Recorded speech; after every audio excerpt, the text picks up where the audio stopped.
Hello everyone, আজকে আমি সন্ধ্যাবেলা স্ন্যাক্স পটেটো চিজ বল করতে চলেছি। প্রথমে দেখুন আমি একটু তেল দিয়ে একটু পেঁয়াজ আর রসুন ভাজছি।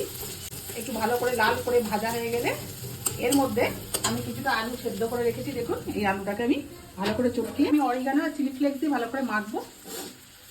মেখে তারপরে ওর ভেতরে আমি চিজ দিয়ে আমি ডিম আর 5 টাকার কুরকুরে দিয়ে কোটিংটা করেছি।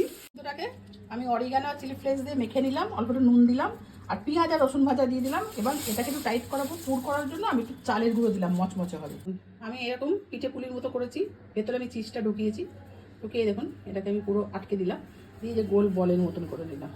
ডিমের মধ্যে একটু নুন দিলাম, দিয়ে যখন ডিমের মধ্যে আমি এটাকে এই যে নিয়ে আমি যে কুরকুরে গুঁড়ো করে রেখেছিলাম সেই কুরকুরের মধ্যে আমি ভালো করে এটাকে মাখিয়ে নিলাম।